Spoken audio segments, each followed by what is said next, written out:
오늘은 2023년 12월 15일입니다. 2023년 12월 15일입니다. 자, 수전절 8일째로 되어 있어요. 한우카 8이라고 되어 있습니다. 수전절 8일째라는 것입니다. 수전정 8일간 시키는데 오늘 마지막 날입니다. 어제는 수전절 7일째예요. 어제는 수전절 7일째인데 한우카 그 세븐인데 수준 7제인데 제가 어제 바빠가지고 여러 가지 좀 시간이 없어가지고 제가 어제는 자료를 못 올렸어요. 그래서 그 다 수준 기간 다 올리려고 생각했었는데 여러 가지 그 자료도 준비한 것이 미흡했고 해가지고 못 올렸습니다. 죄송스럽게 생각합니다. 자, 오늘은 7일하고 8일 다 되는 걸 한번 보도록 하겠습니다. 자, 달 모양은 어떻게 되죠? 지금은 이제 초승달 모양으로 변했어요. 초승달 모양으로 변했다는 거예요. 초승달 이렇게 이제 오늘 모습 초승달 이게 됐어요.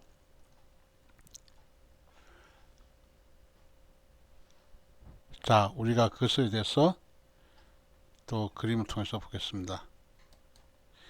자, 촛불에 불을 오른쪽에서부터 왼쪽으로 붙이고 있죠. 촛불에서 오른쪽으로 왼쪽으로 붙이고 있는데 오른쪽에서 왼쪽으로 지금 불 붙이고 있죠. 4일, 5일, 6일째라 이거예요. 가운데는 불 붙이는 촛불. 그래서 1일, 2일, 3일, 4일, 5일, 6일이에요. 자, 여기는 그 바이든 대통령이 있습니다. 바이든 미국인가 봐요. 바이든 그 미국 나라에서 바로 한우카 초대로 이게 점등시키게 한 거예요. 그래서 여기서 되겠죠? 이 오른쪽이니까. 자, 오른손이죠? 오른쪽에서 왼쪽으로 가는 거예요. 자, 그래서 하나, 둘, 셋, 넷, 다섯, 여섯, 일곱. 그래서 이 한우카 7일째라는 걸 알 수가 있어요. 불이 붙은 것이 보아가지고. 그래서 오늘은 뭡니까? 자, 이거는 어제의 날이에요. 어제 날 한우카 7일이었고, 오늘은 어떤가 봅시다. 오늘 이거라는 거예요. 자, 여기 보면 불 다 붙었죠? 자, 가운데 불 붙이는 촛대 불이 다 붙었어요. 이것이 바로 8일째 된 날이에요. 8일째 된 날이에요, 이거예요. 그래서 다들 이게 그 한우카 지키는 이스라엘 백성들, 이런 사람들 다 즐거운 이게 축제 날이라는 것입니다. 왜냐하면 안티오쿠스 에피파네스 4세 시리아 왕 그 북방왕을 바로 무찔러 가지고 그 예루살렘 성전 탈환했기 때문에 회복했기 때문에 바로 굉장히 축제의 날이라는 거예요.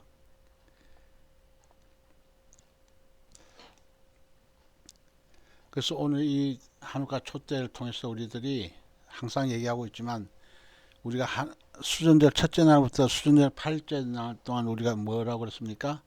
항상 불을 붙여야 된다 이거요. 항상 불을 붙여가지고 우리들이 심령 속에 불이 활활 타고 있어야 된다. 한우카 촛대처럼 우리들이 심령 속에 불이 활활 타고 있어야 돼요.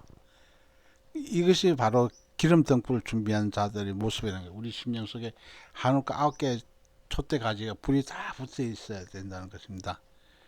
항상 우리가 메노라 촛대 우리가 봤죠? 메노라 촛대는 바로 7가지인데 한우카 촛대는 바로 9가지라는 거예요. 9가지. 그래서 2개가 더 있다 이거예요. 이게 맨 가쪽에 하나가 더 이렇게 붙은 거죠. 그래서 총 7개에서 2개가 더 붙어서 한우카 촛대라는 것입니다. 이것은 뭘 상징하냐면 유월절, 무기절, 초실절, 오순절, 나팔절, 속죄절, 초막절에서 또 그 다음에 수전절과 불임절. 그러니까 총 그 여호와의 7대절기 7개 하고 또 특별절기 2개, 수전절과 불임절 이 2가지 불을 다 밝히면 완전히 밝히는 거예요. 우리가 주님 앞에 갈 때 우리가 한우카 촛대처럼 항상 이렇게 불이 다 밝혀 있으면 완전 하늘 보시기에 합격점이에요. 완전 합격인 거예요. 그래서 우리 심령이 우리가 이게 수전절 한우카를 통해서 우리들이 배울 수 있는 것은, 우리들이 이 꽁꽁 얼어붙고 추운 이 겨울철에 우리들 심령 속에 이게 수전절 등불빛이 환하게 비쳐서 우리 마음을 훈훈하게 하고, 또한 주님 보시기에 밝히 빛의 축제로서 하나님의 빛이지 않습니까? 빛의 축제로서 주님 앞에 그 다 바르게 하고, 또한 그 성전 봉헌절이지 않습니까? 수전절은. 그러니까 성전에 우리가 더럽혀진 안티오코스 에피반에서 적 다시마스 시려왕, 즉 세상 왕들을 통해서 우리가 더럽혀진 이 불을 깨끗이 청소해 가지고 우리들 심령속에 불을 환하게 밝혀야 된다 이것입니다.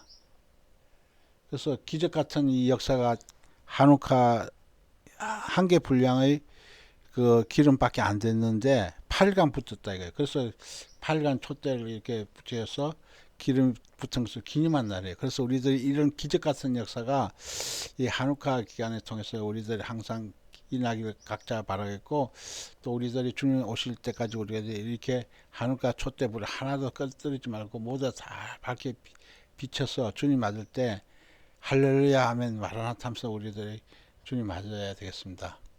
그래서 오늘 바로 그 내용입니다. 그래서 오늘 본문 말씀 좀 보도록 하겠습니다.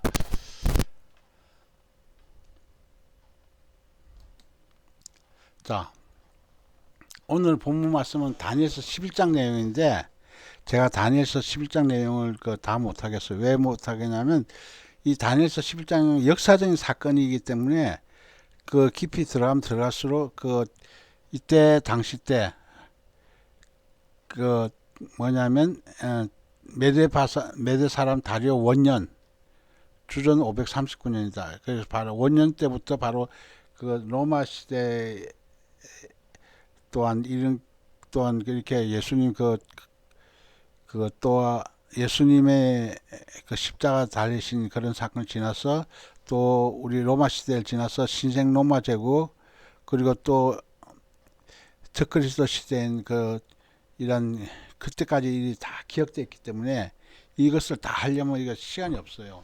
시간이 없기 때문에도 못하겠고, 또한 이 내용이 역사적인 사건이 상당히 어려워요. 제가 오늘도 이렇게 공부를 했지만 제가 조사하는 과정에서 그 보여드릴 것은 많아 그림밖에 없어요.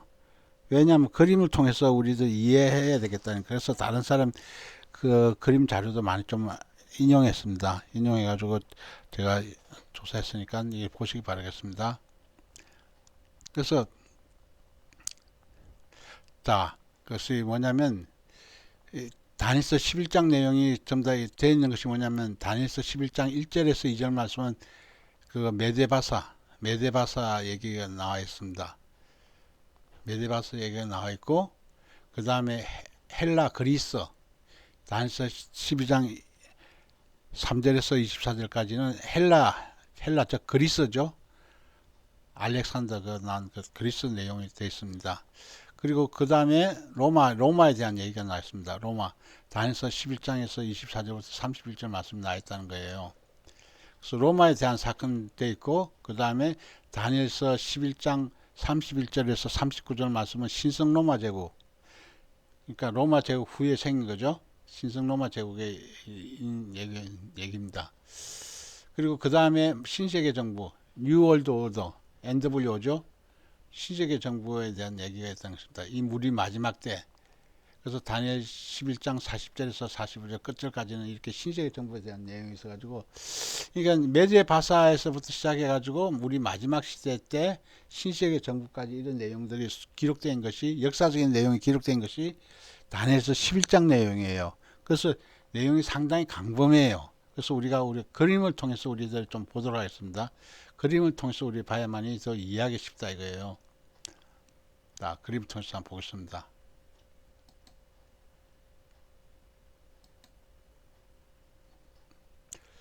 자, 우리가 그림 통해서 볼 것이 뭐냐면,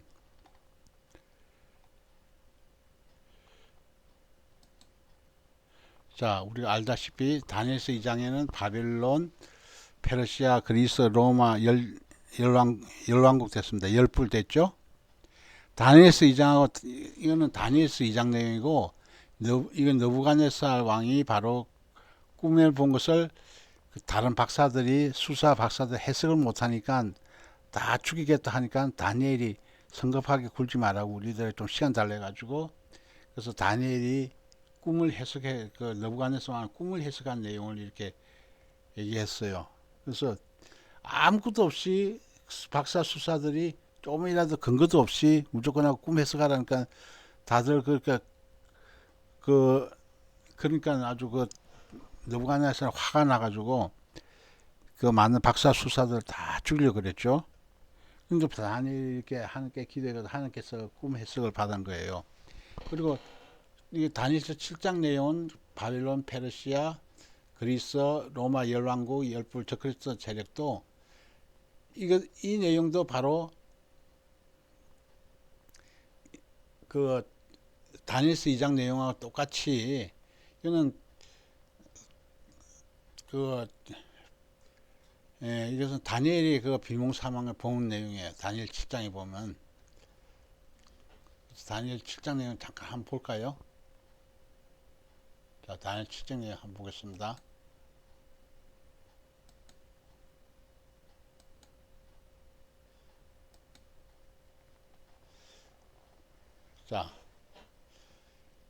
자, 다니엘 7장 내용은 뭡니까?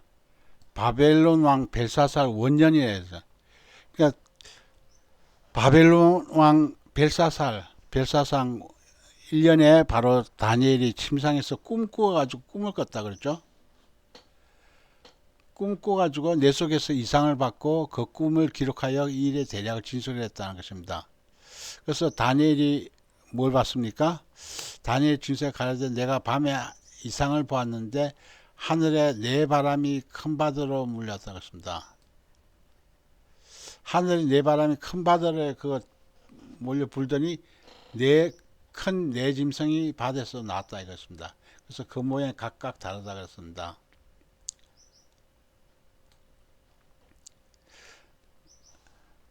그래서 이 꿈 내용이 바로 되어 있는데 한번 내용을 한번 읽어보죠. 첫째는 사자와 같다. 첫째는 사자 같다 그랬죠.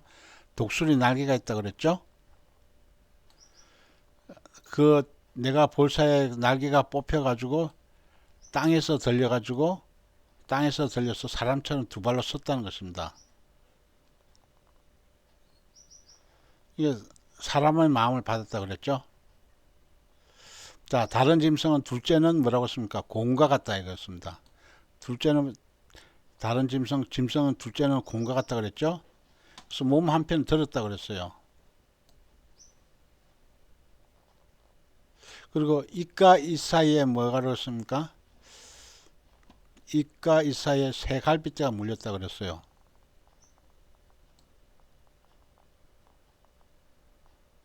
그래가지고 이나서 많은 고기를 먹으라고 이렇게 표현했어요.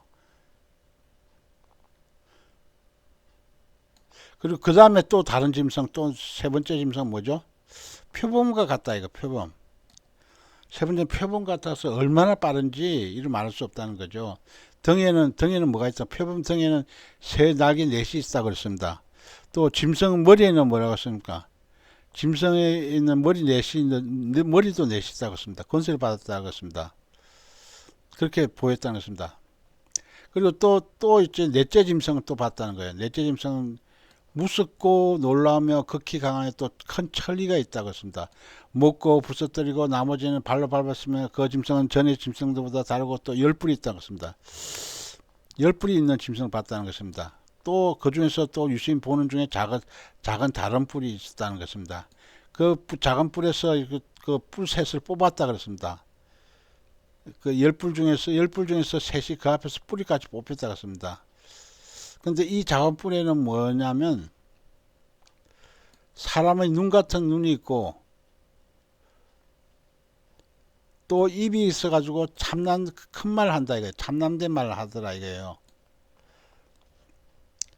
그래서 우리가 이게 다니엘서 7장 내용을 이거 벨사상 왕 그 바벨론 왕 벨사상 원년에 본 내용이에요. 다니엘 꿈속에서 봤다는 거죠. 꿈을 꿨다 그랬죠. 다니엘이. 그래서 이 내용이 바로 똑같다는 것입니다. 즉 다시 말해서 우리들 그림을 또 다시 보죠.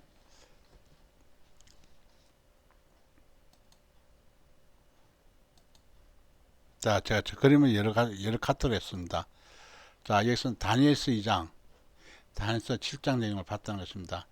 그래서 바벨론은 다니엘이 해석했죠. 그 바벨론 느부갓네살 하는 금머리라 이거예요. 메데바사, 바벨론 이후에 나타날 메데바사는 언이라 이거예요. 두 팔과 가슴이 바로 언으로 표현했습니다. 그리고 헬라 그리스는 동이라 이거예요. 배와 넓적다리. 이 배죠? 배 넓적다리죠? 배와 넓적다리는 그리스 헬라를 얘기하고 있습니다. 그 다음에 로마는 뭐죠? 철이라 그랬어요. 두 다리라 그랬습니다. 두 다리, 철. 그 다음에 열국시대는 뭐냐면 철과 진흙이 됐다 이거예요. 발이라 이거예요. 발하고 발가락은 철과 진흙이 됐다 이거예요. 철과 진흙이 됐는데 이때 그 떠인들이 와가지고 그 발을 팍 치니까 이것이 탁 넘어져가지고 부서져가지고 완전히 콩 넘어져가지고 완전히 조각 나가지고 모래처럼 바람처럼 이렇게 날려갔다는 것입니다. 그래서 다니엘서 7장 내용도 마찬가지예요. 금방 조금 전에 읽었죠. 사자의 두 날개가 달렸다는 것입니다. 그래서 이 사자는 바로 바벨론 느부갓네살 왕이라고 했습니다. 그래서 주전 605년부터 539년까지 이렇게 바벨론 나라가 있었어요. 그리고 메데바스는 그 한쪽 다리를 들고 새 이빨을 입에 물고 있는 모습, 곰 모양을 나타내는 거예요. 곰이 뭐냐면 메데바사가 이렇게 됐다는 거예요. 주전 539년에서 331년간 이 곰으로 된 나라가 바로 메데바사, 즉 다시 말해서 페르시아라는 거예요. 페르시아. 바사는 페르시아거든요. 메데가 좀 작고 뿌리 작다 그랬잖아요. 수양이라 그랬죠. 수양의 뿌리 작고 바사는 크다는 것입니다. 그러니까 이것이 나중에 뒤에 나온 것이 뿌리 크다는 거죠. 그래서 메데라는 나라를 합병한 거예요. 그래서 이게 고문을 표현했습니다. 자, 세 번째 헬라는 뭐죠? 머리가 넷이고 그 등에 날개가 4개가 달렸다는 거예요. 그래서 이것은 바로 그리스 헬라를 얘기하고 있어요. 그리스 헬라를 얘기하고 있어요. 동하고 똑같이 표현했어요. 그래서 주전 331년에서 168년까지 이렇게 활약했다는 것입니다. 그리고 그 다음에 그 표범 후에 나오는 짐승이 뭐죠? 무슨 짐승으로서 극히 무섭고 날카롭다고 그랬죠? 그래서 전에 보니 무슨 동물인지 모르지만 하여튼 너무 무섭게 생겼다고 해놨습니다. 이것이 바로 로마라는 게 얘기합니다. 주전 168년에서 주후 476년까지 있었던 로마 제국을 얘기하고 있어요. 그리고 그 이후에 나온 나라가 작은 뿔이라 이거예요. 작은 뿔은 바로 10뿔 가운데서 한 작은 뿔이 나온다 그랬죠. 그래서 새 뿔을 뽑는다 그랬어요. 이것이 바로 참난데 말하는 입이 있어가지고 이렇게 얘기한다. 그래서 이것이 바로 주 476년에서 세상 끝날까지 이렇게 존재하는 왕이 바로 존재한다는 것입니다. 이 작은 뿔은. 그래서 지금 우리 시대 얘기하고 있죠. 우리 시대 얘기하고 있는 거예요. 이 작은 뿔 시대. 그래서 우리는 작은 뿔 시대 지금 현재 살고 있잖아요. 작은 뿔 시대 지금 사는데 그것이 본격적으로는 작은 뿔이 한량한 시기는 우리가 휴거돼서 올라가고 난 다음에 이렇게 한량하는 거예요. 그래서 그림이 또 잘 표현됐습니다. 그래서 다니엘서 8장은 바로 수양은 바로 메디아 바사의 왕들이라 그랬죠. 다니엘서 8장 20절에서 수양은 그 메디아 바사 나라가 뭐죠? 페르시아잖아요. 페르시아. 그래서 539년에서 331년까지 있었다는 것입니다. 그리고 수염소는 바로 다니엘서 8장 수염소는 그리스의 왕이라 그랬어요. 헬라 왕이를 얘기하죠. 수염소 맨 처음 나타나는 뿔 가진 거로 나타나는 것은 바로 알렉산더 대왕이라는 것입니다. 그리고 그 다음에 또 넘어와서 또 다니엘서 11장 보면 또 매일 드린 제사를 없애고 거의 바로 성소를 헐었다고 했습니다. 그래서 수염소 이후 나타나는 또 이렇게 다니엘서 8장에 또 나와 있습니다. 그래서 이것이 뭐냐면 다니엘서 11장은 어떻게 표현되었냐면 메대 사람 다리오 원년에 일어났다고 했습니다. 메대 사람이 바로 맨 처음에 시작된 왕이죠. 다리오 왕 때. 그러니까 이때가 언제냐면 주전 539년이에요. 주전 539년이라는 것입니다. 그래서 강하게 했다는 것입니다. 다니엘서 11장에. 그리고 또 그가 일어날 때 그의 왕국이 깨져 가지고 하늘 네 바람을 향하였으나, 하늘 네 바람에서 바로 네 명의 장군이 후에 나타난다는 걸 얘기하고 있어요.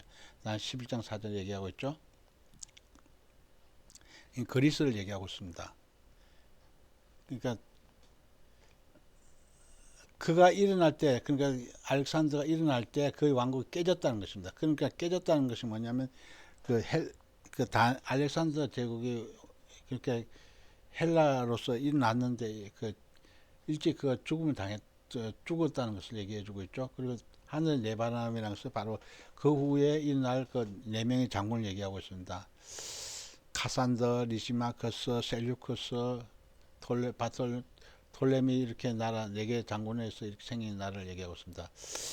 그가 그 힘을 떨치며 큰 군을 거느리고 남방왕을 치기 그랬습니다. 남방왕을 친다 그랬죠.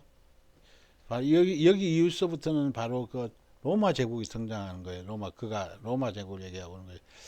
그래서 우리가 이 말씀을 통해서 이건 마지막 때 열불이 나와가지고, 이 열불이 뭐냐면 열불이 바로 열발가락이라는 것입니다. 그 금신상에 보면 이게 신상이 돼 있죠. 다니엘 2장에 보면 신상이 열 발가락이라는 것입니다. 열불은 열 발가락이라는 것입니다. 열 나라를 얘기하고 있어요. 이 마지막 때는 열 나라로 통합된다는 것을 얘기해 주고 있어요.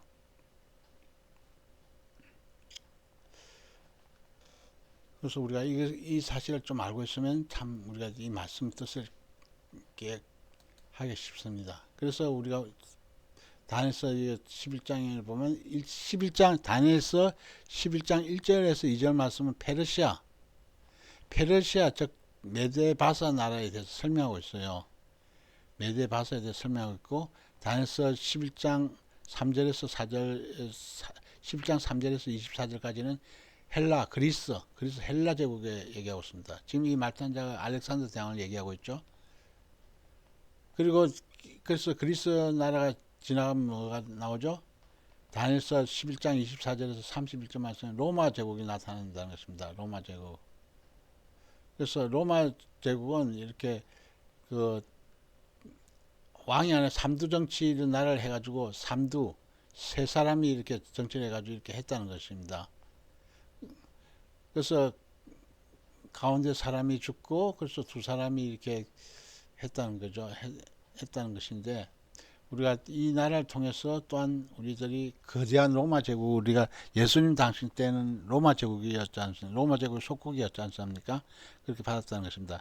그리고 로마 이후에 나타난 나라이 바로 신성 로마 제국이라는 것입니다. 신성 로마 제국이 바로 생겼다는 것입니다. 그러니까 주후 476년부터 이렇게 생겼다는 것입니다. 그 신세계 질서는 뭐죠? 신세계 질서는 바로 지금 우리들이 지금 살고 있는, 자, 이거 트럼프 얼굴 돼 있죠? 이 교황 프란체스코 얼굴 표현했죠? 그러니까 지금 우리들이 살고 있는 인물들이란 것입니다. 그래서 다니엘서 11장 40절에 45절 말씀이 그렇게 표현되었습니다.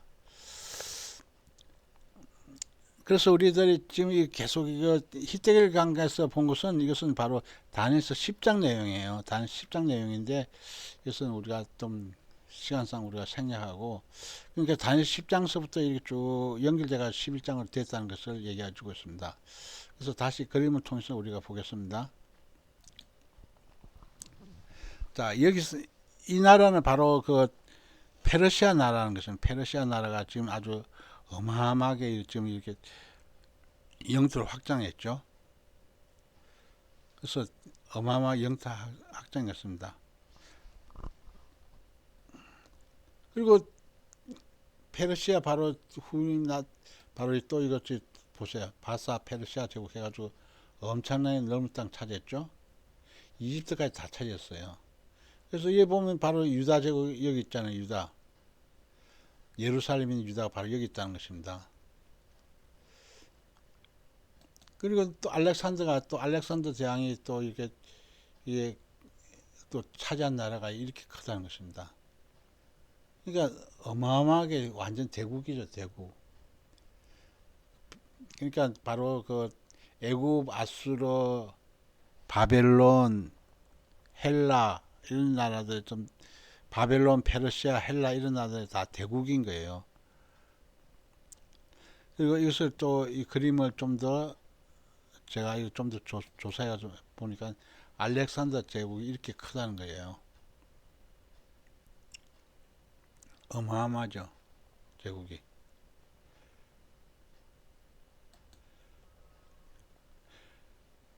그래서 그 알렉산더 이후에 바로 카산더, 리시마커스, 셀류쿠스, 프톨레미 이런 나라를 나눠졌다는 것입니다. 네 개 장군의 나라를 각자 차지했다는 것입니다.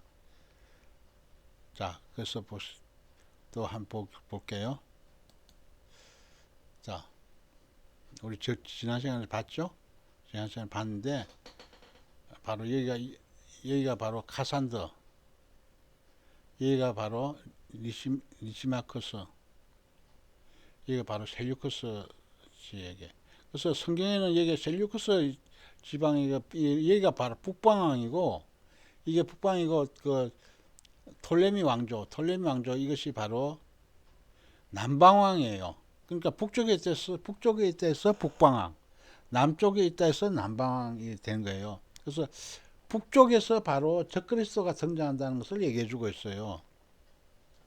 그러니까 바로 지금 이것이 그 셀류쿠스 북방왕과 남방왕과 이렇게 서로 간에 계속 싸움을 했다는 것입니다. 그래서 서로 주거니 받거니 계속 싸움을 하는 거예요. 그러니까 즉 다시 말해서 이거 이스라엘은 바로 그 북방왕과 남방왕의 샌드위치 된 거예요. 그러니까 얼마나 초토화됐어요. 그러니까 그 북방왕이 바로 아프리카 쳐들어가려면 반드시 거쳐야 할 나라가 바로 이스라엘 예루살렘이잖아요. 그래서 항상 이렇게 된 거예요. 그리고 또한 남방왕 사람들이 또 북방을 쳐들어가려면 또 이스라엘 또 그걸 또 이거 거쳐서 가야 되잖아요. 경유해서 가야 되기 때문에 항상 이스라엘 백성들은 지리적 조건이 항상 그 남한테 침략을 받는 거예요. 그래서 카산더 나라가 바로 주전 305년에서 287년 8년간이 됐고, 리시마커스 나라가 주전 288년에서 280년 7년간 됐고, 자 프톨레미 그 나라가 남방 나라가 주전 305년에서 282년 24년간 됐다는 것입니다. 셀류쿠스 나라가 주전 312년에서 282년 30년 됐다는 것입니다. 그래서 이 카산다하고 리시마커스는 조금 이렇게 그 활동하다가 이게 셀류쿠스 바로 북방에 다 지배를 해버렸어요. 그래서 이 나라가 어떻게 되냐면 이게 북방과 남방으로 됐다는 것입니다. 그래서 통치기한이 다들 그 카산더 장군이 하는 이 나라는 8년이고 리시마커스는 7년인데 그래서 프톨레미 23년간 30년 좀 길죠, 그죠? 그래서 셀류쿠스하고 프톨레미 간의 싸움이 바로 다니엘서 11장 내용이란 것입니다. 자, 다시 그림 보겠습니다. 그래서 북방이 이렇게 영토 차지하고 또 남방이 바로 영토가 이 정도 차지했다는 것입니다. 그래서 계속해서 이것이 그 네 개 장군 나라가 돼가지고 다시 그 셀류쿠스 계통의 왕이 다 그 카산드하고 리시마크스 다 정복해가지고 그래서 둘로 돼가지고 이렇게 싸운 거예요. 그래서 남방왕과 북방왕의 대결인 거예요. 그래서 그 예루살렘은 바로 유다 땅은 바로 남방왕에 소속됐어요. 남방왕에 소속됐다는 거예요. 시리아는 그 예루살렘 위에 있는 시리아는 북방왕에 해당되는 거예요. 그래서 북방왕과 남방왕의 싸움인 것이야. 싸움. 그래서 150년간 전쟁했다고 하네요.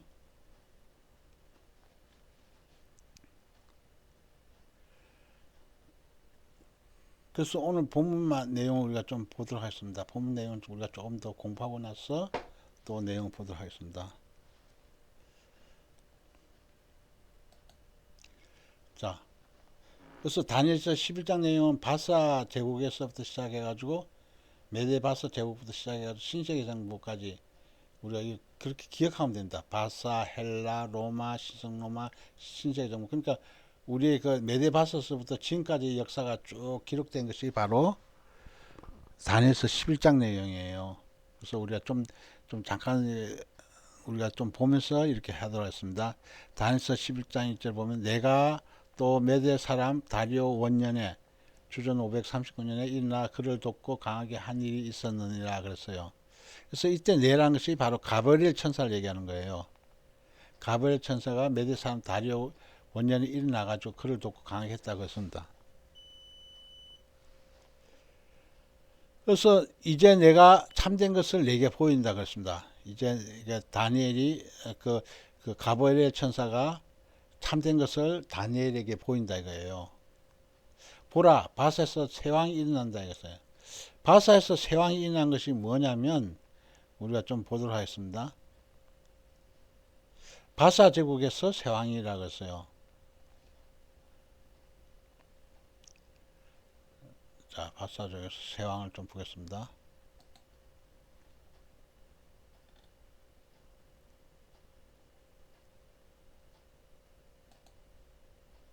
자, 이게 돼 있어요. 이게 다니엘이 바로 여기 보면 됐죠? 다니엘 12장에 보면 바사에서 페르시아에서 세왕들이 일어날 것이요 그랬어요. 그 후에 넷째는 그들보다 심히 부유할 것이며 그가 그 부유함을 강해진 후에는 모든 사람을 충동하여 헬라 왕국을 칠 것이라고 했습니다. 그래서 페르시아 바로 그 고레스 왕 때 페르시아 고레스 왕 때 바로 다니엘이 계시를 받았다고 하고 있어요. 계시를 받은 시점이 여기라는 것입니다. 그래서 새 나라가 새 왕들이 일어났다는 것이 뭐냐면 캄비세스 왕, 바르디아 왕, 다리우스 1세 왕이 이렇게 새 왕이 일어났다는 것입니다. 그 이후로 캄비세스, 바르디아, 다리우스 일어나고 그 후에 넷째는 그들보다 심히 부유하다 그랬습니다. 넷째 왕이 누구냐면 크세르크세스 왕이라 그랬어요. 그래서 성경에 우리는 아하수르의 왕인데 우리가 에스더스에 보면 아하수르의 왕이 바로 크세르크세스 왕이에요. 그러니까 즉 다시 말해서 에스더 남편이라 이거예요. 에스더 남편인데 그 에스더 남편이 바로 그리스와의 전쟁을 헬라와의 전쟁을 해서 트모폴리 그와 살라미스에서 이렇게 전쟁을 했는데 패했다는 것입니다. 그래서 이것이 바로 넷째는 그들보다 심히 부유할 것이라는 것은 넷째 왕은 바로 누굴 얘기하면 크세르크세스 왕, 즉 다시 말해서 아하수르의 왕이라는 것입니다. 에스더 남편인 그 아하수르의 왕이라는 것입니다. 넷째는 그도 심히 부유하다는 것이. 그래서 그가 그 부유함을 행해서 모든 충성의 헬라 왕을 친다고 했습니다. 그래서 바로 이 말씀 다니엘서 12장 2절 말씀 이것이 바로 뜻을 바로 풀었습니다. 그래서 이해가 되시겠죠? 넷째는 바로 아하스의 왕을 얘기하는 것입니다. 그리고 세 왕 아까 얘기했죠? 세 왕이 바로 자, 세 왕을 다시 한번 볼까요? 캄비세스 왕, 바르디아 왕, 다리우스 1세가 바로 세 왕이라는 것입니다. 그러니까 고레스 이후에 그 세 번째와 네 번째 크세르크세스 왕이라는 것입니다. 자, 다니엘서 11장 3절 보면 그가 장차 한 능력 있는 왕이 일어났어. 한 능력 있는 왕이 누구냐면 그 헬라 제국의 첫 번째 왕 그 알렉산더 대왕인 거예요. 알렉산더 왕이 바로 주전 336년에서 323년까지 왕이 됐어요. 왕이 됐다는 것을 일어나가지고 큰 건세로 다스림의 임무를 행했다는 것입니다. 그러니까 그 막 너무 빨라가지고 아주 완전히 땅에 닿기도 전에 막 이리 뛰고 저리 뛰고 해가지고 막 나라를 엄청나게 그 넓힌 거예요. 그러나 그가 강성할 때 그 나라 갈라져 천하에 나누인다 그렇습니다. 자, 그 자손에게 돌아가지도 아니하고 자기가 주장한 대로 건세대로 되지 않으니 이는 그 나라가 뽑혀서 이의 사람들에게 돌아간다 그랬습니다. 그 나라가 왜냐하면 그가 강성할 때 나라가 갈라진다 그랬어요. 그러니까 즉 다시 말해서 그 알렉산더 대왕이 바로 33살 때 바벨론에서 열병으로 죽었어요. 그러니까 강성할 때 33살이면 33살이면 남자 33살이면 왕성할 때잖아요. 그때 죽었다는 것입니다. 그때 죽어가지고 이해 사람들 넷불 네 나라 아까 좀 전에 봤죠? 네 나라 바로 그로 나눠졌다는 것입니다.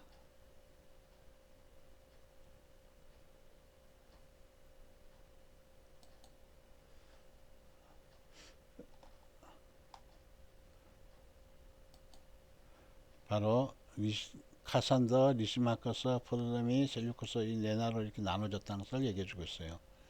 네 나라, 네 장군 통해서 이렇게 네 나라 나눠졌죠. 자, 5절 보겠습니다. 남방 왕은 강할 것이나 그 군들 중에 하나는 그보다 더 강하여 권세를 떨치니 그 권세가 심히 클 것이라 했습니다. 자, 남방 왕은 프톨레미 왕이에요. 프톨레미 왕이고 그보다 권세 강한 그 군들 중에서 하나는 즉 셀류쿠스 왕. 셀류쿠스 왕은 강해서 권세를 떨쳤다는 것입니다. 그 권세 심히 크다 그랬습니다. 근데 알렉산더 수하했을 때는 남방 왕인 프톨레미 왕이 장군이 더 이것이 직속 바로 상관이 돼 가지고 셀류쿠스 왕보다도 더 상관이에요. 근데 알렉산더가 죽고 나서는 더욱더 강해가지고 나라를 더 많이 차지하니까 바로 셀룩스 바로 장군이 바로 더 많이 차지하니까 남방 왕인 프톨레미가 자기가 상관인데 자기보다 더 권세를 많이 차지하니까 그래서 좀 약간 좀 서로 간에 좀 이렇게 같은 상관이고 부하지만 서로 간에 좀 언짢은 거죠. 왜냐하면 부하가 더 땅덩어리를 많이 차지하고 했으니까. 우리가 조금 전에 그림에서 보다시피 자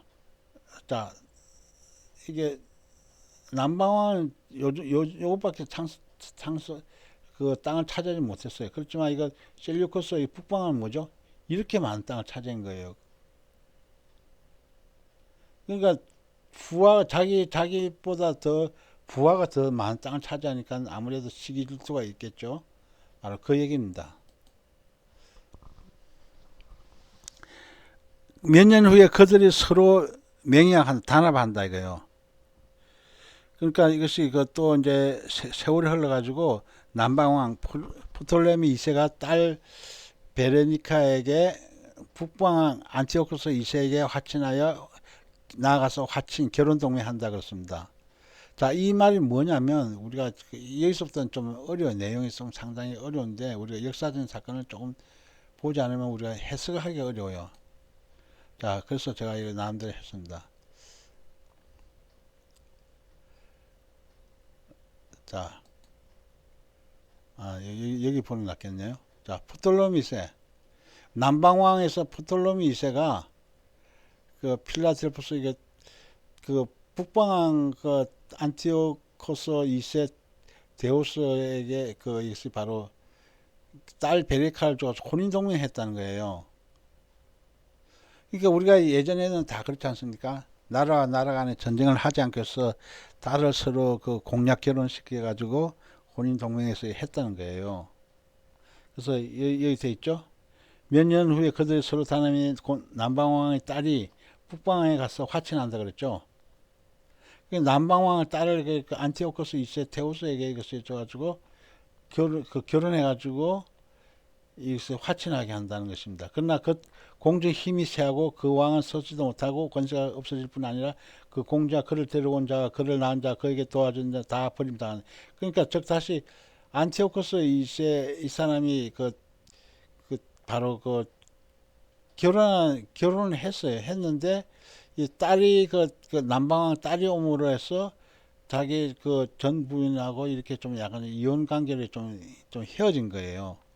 헤어졌다는 걸 얘기해 주고 있습니다. 그래서 그래가지고 나중에는 그 이게 프톨레미 2세 델타 필라델포스 왕이 죽자 다시 정부인이 와가지고 이게 베레니케 그 남방왕 딸과 거기에 있는 사신들을 전부 다 버림을 받게 했다는 것입니다. 다 쫓아내버렸다는 것을 얘기하고 있죠.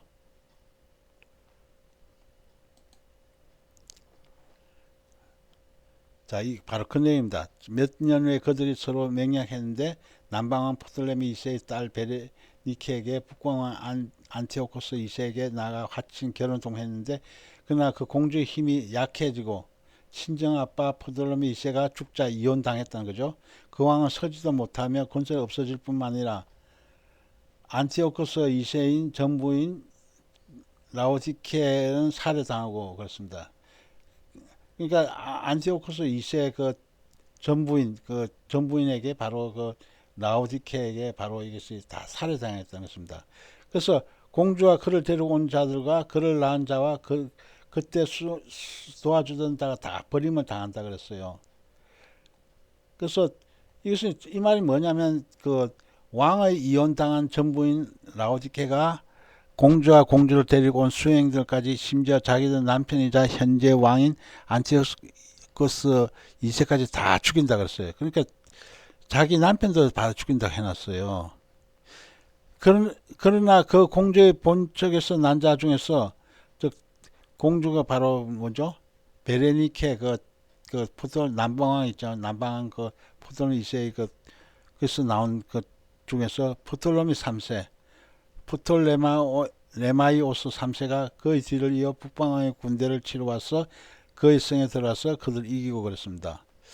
즉 다시 말해서 이것이 바로 프톨레메오스 3세가 오빠인지 동생인지 모르겠어요. 남자 동생인지 바로 그의 뒤를 이어가지고 북방왕의 군대를 치러온다. 복수해주겠다 이거죠. 왜냐하면 그 베레니케 바로 바로 그 남방왕 딸이 그 프톨레미스의 그 딸이 바로 죽고 그 사신자가 다 죽음을 당해서 오니까 복수하는 거예요. 복수하는 내용이에요. 그래서 그 북방의 군대를 쳐서 그의 성에 들어가서 그들을 이겼다 그랬습니다. 그 신들과 부어 만든 우상들과 그 은과 금의 아름다운 기구를 다 노력하여 애국으로 가져갈 것입니다. 그러니까 쳐들어와서 그 성을 빼앗았으니까 뭘 또 가져가겠어요. 그들이 그 신들과 부어 만든 우상들과 은과 금으로 아름다운 기구를 또 다 노력해가지고 애국으로 가져가는 거예요. 몇 해 동안 다시 그가 북방을 치지 아니하리라 그랬습니다.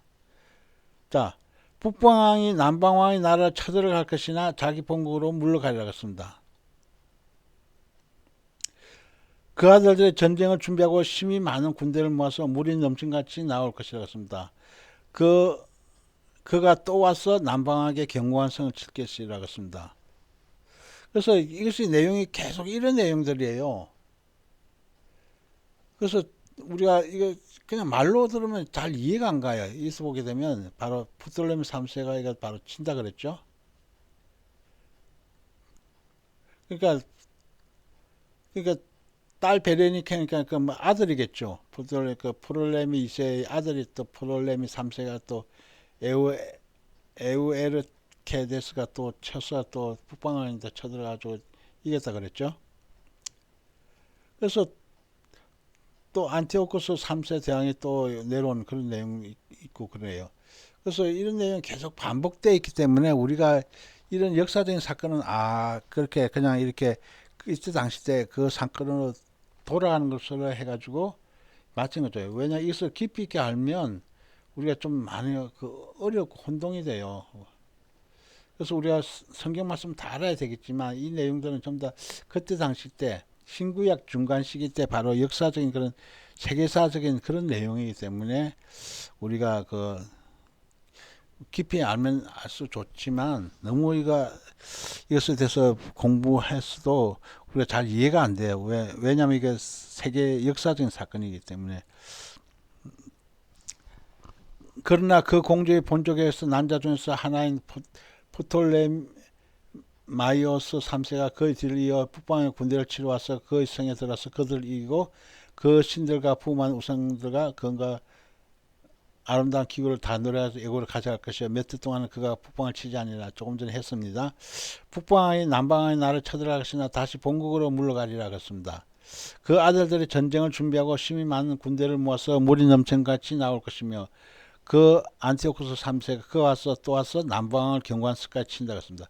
그러니까 북방 안티오쿠스 3세가 또 와가지고 서로 친다. 그러니까 서로 남방과 북방 그 이런 전쟁이 계속 전쟁 역사를 얘기하고 있어요. 그러니까 서로 이거 그, 그 침을 당했다가 또 다시 치러 내려오고 또 남방에 또 북방에 또 치러 올라가고 그런데 계속 반복적인 내용이에요. 그러니까 우리 역사도 마찬가지죠. 우리 역사도 마찬가지입니다. 우리 그래서 남방왕 프톨레미 4세가 크게 놓여서 나아가지고 북방왕 안티오코스 3세와 싸울 것이라고 했습니다. 자, 우리 조금 전에 다시 보게 되면 이 프톨레미 4세가 또 안티오코스 3세하고 또 싸울 것이라고 그랬죠.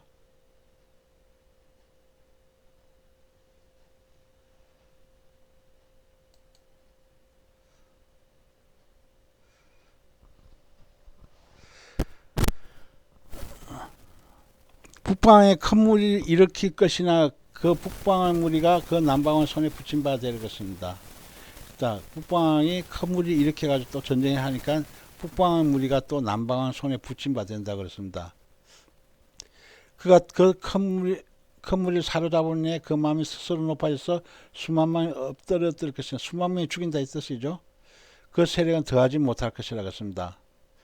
그래서 북방 안티오코스 3세는 돌아가서 다시 대군을 전보다 더 많이 준비하였다가 곧 몇 해 후에 대군과 많은 물건을 거느리고 오니라. 그래서 다시 그 모든 무장을 해가지고 또 다시 그 준비해가지고 또 쳐들어 내려온다 그 소리죠. 그때 여러 사람이 일어나서 남방왕 프톨레미 5세 즉 다시 6살 때의 왕을 친다 그랬습니다. 그 백성 중에서 강포한 자가 다시 높아져서 이상을 이루려 할 것이나 그들이 도로 넘어진다 그랬습니다. 그래서 이 내용을 우리가 좀 더 공부하다 보면 우리가 알 수 있는 것이 뭐냐면 이때 북방 안티오코스 3세는 와서 토성 쌓고 견고한 성읍과 가자성과 시도성을 취할 것이요 남방군에는 그 북방을 당할 힘이 없을 것이므로 오직 그 와서 임의로 행하여 능히 그 앞에 설 사람이 없겠고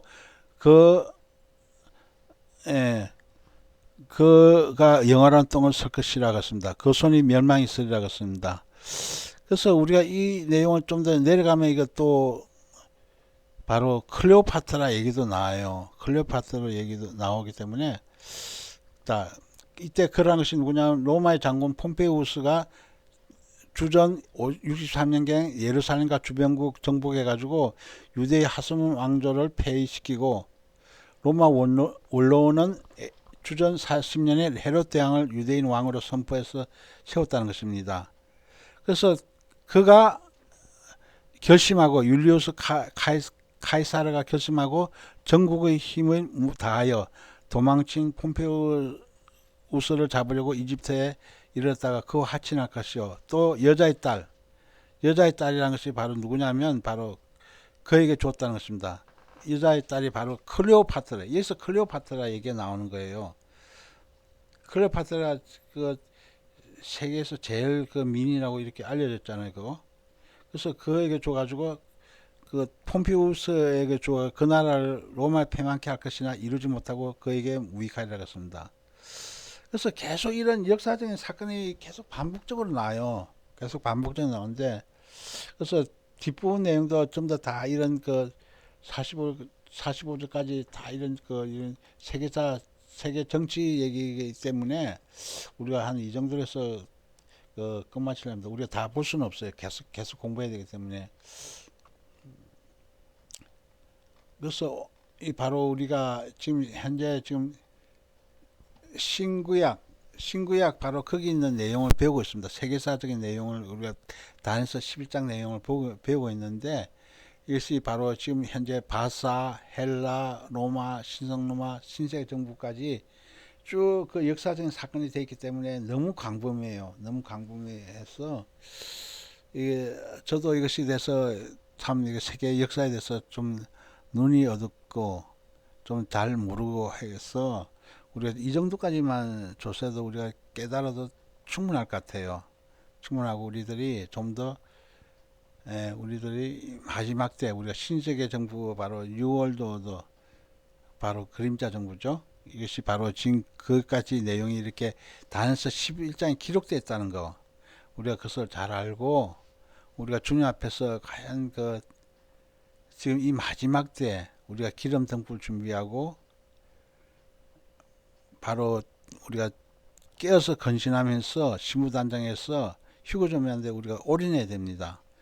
우리가 적그리스도에 대한 것이 내용에 대해서 깊이 알면 알수록 우리가 어둠의 일, 즉 이 땅의 어두운 일에 대해서 우리가 조사하는 것이 아니라 우리가 그리스도와 함께 다시 살리심을 받았으면 위의 것을 찾아라 그랬습니다. 위의 것을 생각하고 땅의 것을 생각하지 말라 그랬어요. 그러니까 땅의 것, 적그리스도에 대해서 너무 이렇게 그림자 정부 좀 심취하다 보면 또 거기에 대해서 이렇게 계속 하다 보면 또 부정적인 시각으로 또 볼 수 있기 때문에 우리가 그렇게 조심해야 돼요. 그래서 항상 우리가 천국, 그러니까 우리가 위의 것을 찾아야 돼. 위의 것을 찾아야 되는데 바로 그림자 정부 이런 것이 그 뉴월드라든지 그 적그리스도에 대한 이런 파트 등은 이것도 성경에 되어 있기 때문에 우리가 알아야 되지만 우리가 일대일수록 항상 우리가 주님 오심에 가까운 것을 깨닫고 더욱더 하늘나라에 대해 하늘나라 우리가 신부단한테 더욱더 우리가 총력을 기울여 가지고 우리가 주님 앞에 바로 서야 됩니다.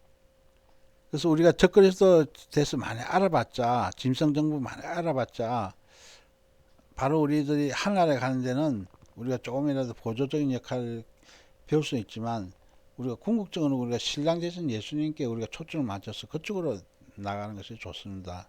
항상 우리 적그리스도에 대해서 공부하는 것보다도 우리가 신랑 예수님에 대해서 그 또한 우리들이 휴거의 영이신 바로 성령님에 대해서 또한 하나님 아버지에 대해서 삼일체 하나님에 대해서 우리가 좀 더 깊이 있고 넓이 있고 좀 더 폭넓게 우리가 공부해서 우리가 그쪽 방향으로 우리가 나가는 게 좋게 생각합니다. 오늘 이렇게 수준제 8일째 맞이해서 우리가 이 말씀을 공부하면서 제가 역사적인 사건 이런 것이 좀 약해서 항상 지도 같은 걸 많이 펼쳤습니다. 펼쳐서 이걸 봐야만이 우리가 여기서 깨달을 수 있으니까. 그래서 이 많은 그 사진 자료를 사파 자료를 많이 제가 동원해서 이렇게 했습니다. 그래서 여러분들도 이렇게 지금 우리들이 이 땅의 제국들이 바로 그 일곱 나라가 바로 우리들이 잘 기억하시기 바랍니다. 일곱 나라의 강국이 뭐냐면 애굽, 이집트죠. 아수르, 바벨론, 그 다음에 헬라, 그리스, 로마, 이렇게 신성 로마, 또 신세계적 뉴월드도 마지막 일 정부 이런 것을 그런 내용을 우리 다니엘서 2장과 7장을 통해서 우리가 배우지 않습니까? 다니엘서 2장과 7장 내에서 우리가 배웠듯이 우리가 항상 여기 있는 말씀을 잘 봐서 우리들이 이 세계 열강들을 통해서 우리들이 주님 오실 때가 가장 가까운 우리들 지금 마지막 때인 것을 깨닫고 우리가 더욱더 주님 앞에서 깨어 건진하면서 바로 설 수 있기를 간절히 바라는 마음에서 이 말씀 전했습니다. 기도하겠습니다. 하나님 아버지